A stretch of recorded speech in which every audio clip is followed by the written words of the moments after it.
क्या बिहार में बीजेपी की मुश्किलें बढ़ेंगी?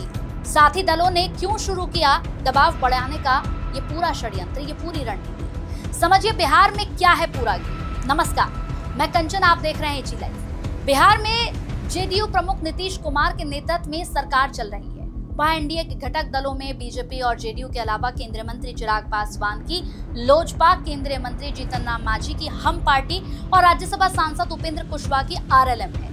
बिहार विधानसभा चुनाव की तैयारी में जुटे एनडीए के घटक दल अब दबाव की रणनीति अपना रहे हैं। राज्य में ज्यादा से ज्यादा सीटें हासिल करने के लिए शक्ति प्रदर्शन की राजनीति शुरू हो गई है। शक्ति प्रदर्शन के माध्यम से घटक दल ये बताने की कोशिश में है कि उनके पास व्यापक जन समर्थन है और उन्हें ज्यादा सीट चाहिए। भाजपा और जेडीयू बिहार में एनडीए के मुख्य सूत्रधार हैं, इसलिए इनमें ज्यादा सीटें पाने की होड़ कम है। इन दलों के नेता जानते हैं कि इन्हें तो मनमाफिक सीटें मिलेंगी ही, लेकिन अन्य घटक दलों की बयानबाजी ये बता रही है कि ज्यादा सीटों के लिए वो भाजपा जेडीयू पर दबाव बनाने की रणनीति पर काम कर रही है। सबसे पहले बात लोजपा प्रमुख और केंद्रीय मंत्री चिराग पासवान की।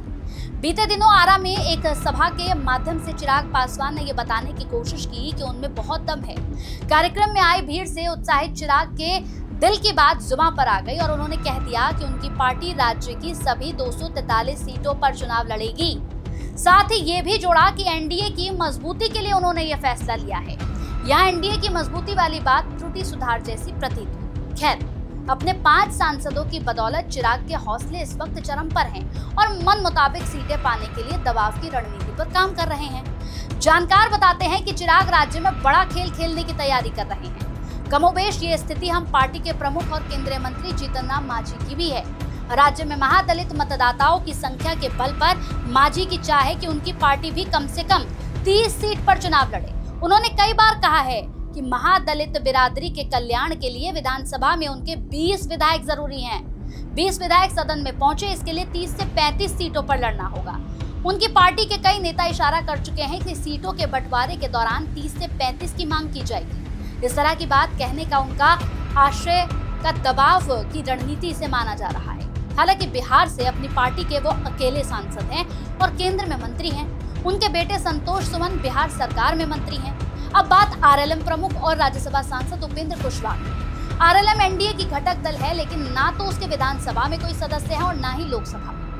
कुशवाहा खुद राज्यसभा में है। कोयरी बिरादरी में उपेंद्र कुशवाहा की अच्छी पकड़ मानी जाती है। हालांकि उन्होंने कभी नहीं कहा कि उनकी पार्टी कितने सीटों पर चुनाव लड़ेगी, लेकिन वो भी दबाव की राजनीति में पीछे नहीं है। माना जा रहा है कि किसी खास रणनीति के तहत ही उन्होंने मंगलवार को दिल्ली में राष्ट्रीय स्तर का कार्यक्रम किया और भारी संख्या में कलवार बिरादरी के लोगों को आरएलएम की सदस्यता दिलाई। माना जा रहा है कि अगर कलवार और कुशवाहा साथ मिल जाएं तो ताकत बढ़ सकती है। यही संदेश एनडीए में आरएलएम भी देना चाहती है। बिहार की कुल 243 सीटों में से भाजपा और जेडीयू तो कम से कम 100 सीट पर लड़ेंगी। बची 43 सीट इसमें से ही चिराग पासवान, जीतन राम मांझी और उपेंद्र कुशवाहा को मिलनी है। ऐसे में ज्यादा सीट पाने की सबकी अपनी मनोकामनाएं हैं। ये कहना मुश्किल है। जैसे ही इस पर कोई अपडेट आता है हम आपके सामने तुरंत लेकर आएंगे। तब तक के लिए हमें दीजिए इजाजत और एजी लाइव को सब्सक्राइब करना बिल्कुल ना भूलें।